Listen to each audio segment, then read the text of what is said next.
Hello and welcome back, this is Seismic Floor, and today, in quite timely fashion, we're taking on the World Championships with our Pro Cyclist. So, as we can see there, Seismic Floor, our rider, looking in pretty good nick. Fitness peak, we were aiming for the Tour of Turkey, which is in another couple of weeks, and will indeed hopefully be the next video of this series. We're just going to basically see what we can do here. Should suit us because it's a lot of going uphill, although we aren't great at recovering, so let's get this started. Then we can see our we're the outside leader, so we've got an outside chance of winning, along with G. Geraint Thomas. I think we're probably just here for experience. This is the first season after all with this particular Pro Cyclist, so let's wait and see. Let's see what we can do. Test the limits. Looks like they're just sending a breakaway, and it looks like we've got a teammate in Peter Kenyon who's gone up the road. So I've used a little bit of effort there to make sure we're nice and close to the front of the race. Make sure we can watch any more attacks. Maybe even force the pace. See if we can break the group up a little bit. Be a little bit hard in a World Championship. Ironically, G has some protection. I do not. Just coming up to the first hill here, and Hugh Carthy and Ian Bibby have both fallen. We've also got Tom Dumoulin falling. Philip Dignan. I think Thomas de Gent there as well. So some big names. And it looks like some of the teams want to push on up this hill. All quickly comes back together though. Looks like the Australians and the French mainly starting that off. You've got the Italians going up there as well, and some Spanish. But so far, well, as the Brits have lost two riders, they're not pushing on.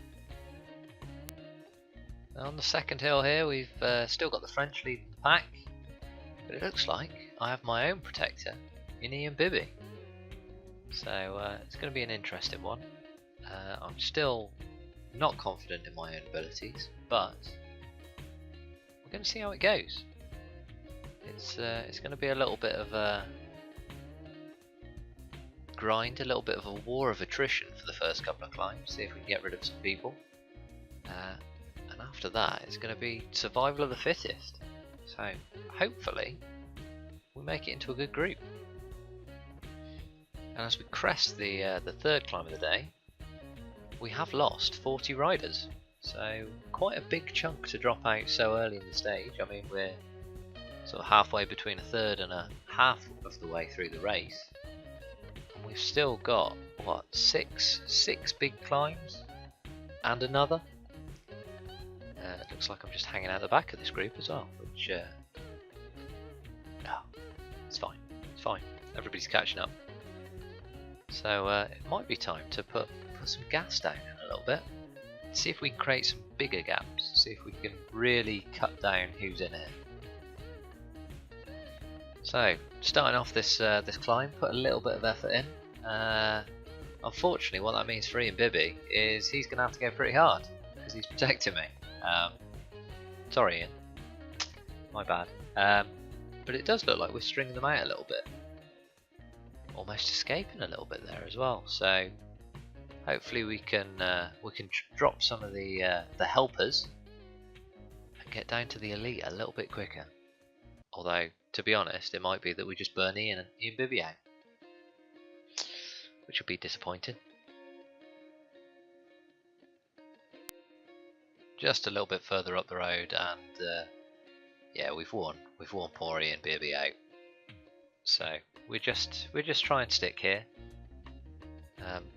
Ironically, it looks like that extra 40 riders have got back on rather than us dropping anybody else. And we're back up to 130 riders. We did cut the lead down on the breakaway to about 4.5 minutes. That's again stretching out. And I think it was around about 7.5 minutes earlier on. So I don't think they're coming back anytime soon. So we're still at the front of the race, but our protector Bibby has been burnt. He's probably going to get back on. Oh, interesting. Now we've created a bit of a split there. They should still all get back to us. Whether he gets back up to the front to be able to protect me is another thing. But it looks like we've got Hugh Carthy doing that job, and it looks like Ian has fallen again. This time Steve Cummins has taken him out, or been part of the group that's taken him out. So it's all going down now. Breakaway group with Pete Kenyon still about 5 minutes out in front, and it looks like we've got our two back on the road. So at least they haven't withdrawn yet. So every Brit but Bibby has made it back into the peloton. We are being protected by Josh Edmondson now, I think. Interesting little change of pace there, but it looks like we're pretty much burning him out, trying to stay so close to the front of this group. Something that we're going to have to pay attention to, I think, over the next couple of hills at least. I think, though, if we've got any chance of winning this, we're going to have to go long with our attack. I don't think we've got the resistance to keep attacking over those last couple of climbs. Well, we'll see how it goes. Group of 38 at the minute. I reckon we'll go up to about 51, which is what we were just before we crested the hill.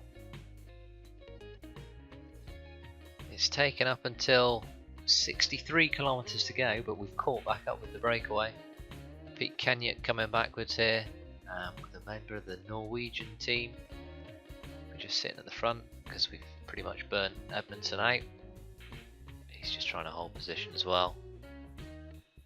It looks like we've still got 3 or 4 up the road, Zubček being one of them for the Ukraine.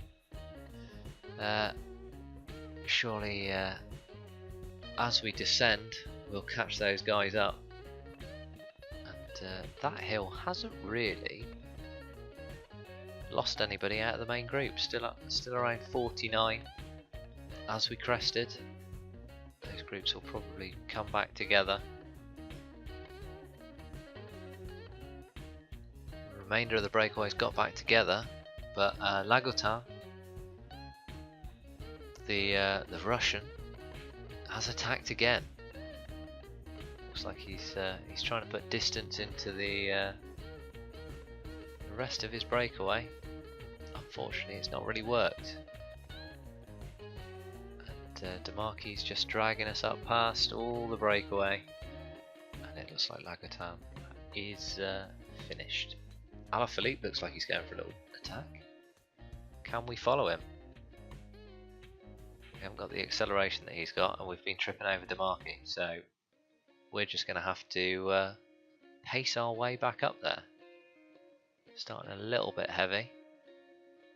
Got Mikhail Nievi trying to follow. Looks like he's rolling a little bit already.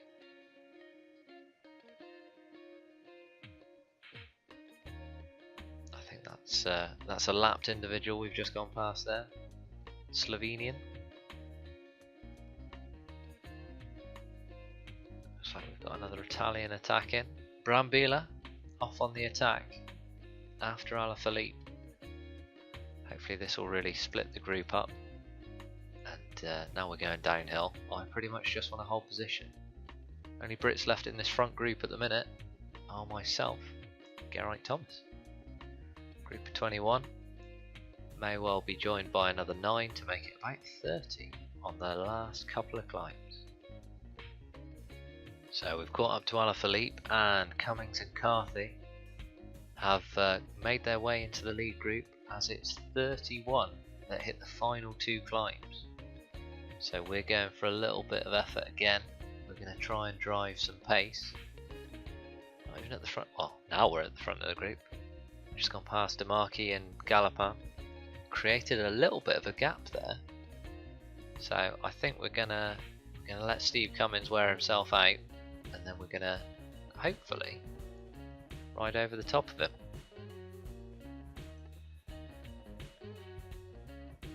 Which is what we do just as the main group come back to us. So Steve-O bringing them back to us. Pantano bringing the Colombian train. I think we're fighting a losing battle, but I think this is the only battle that we can do. A long attack. We're stringing them out nicely. G still hanging on there with the rest of the group. Looks like Dan Martin's gone for an attack with Alaphilippe. We've tried to follow it, which isn't the best move from our perspective. We should have just stuck with our effort. There we are. We're down to 9. Quintana and Port leading the way at the minute with Valverde.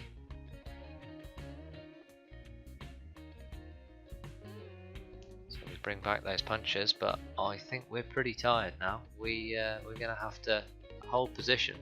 And it's at that point that Izagiri and Aru attack.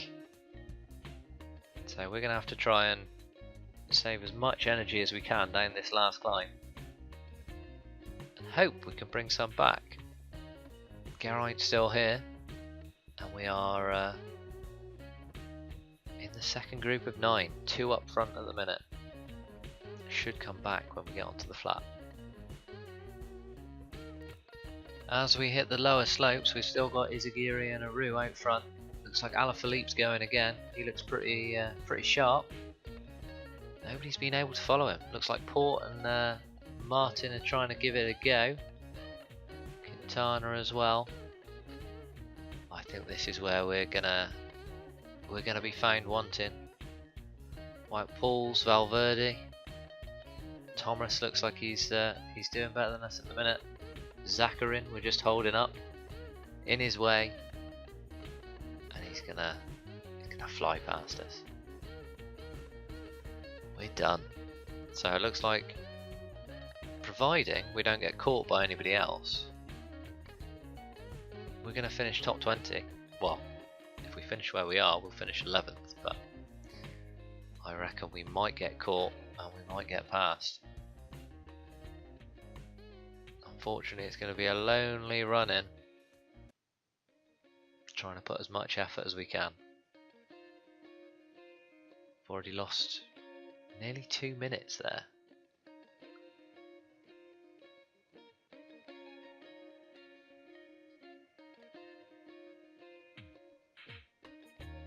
And there we're onto the flat. Giving it full beans.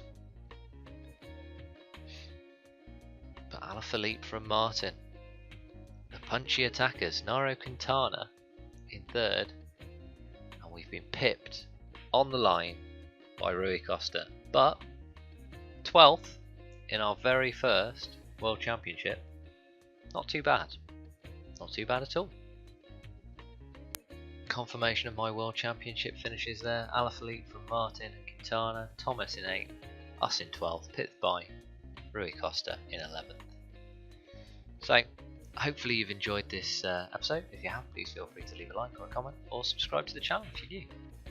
But for now, thank you for watching.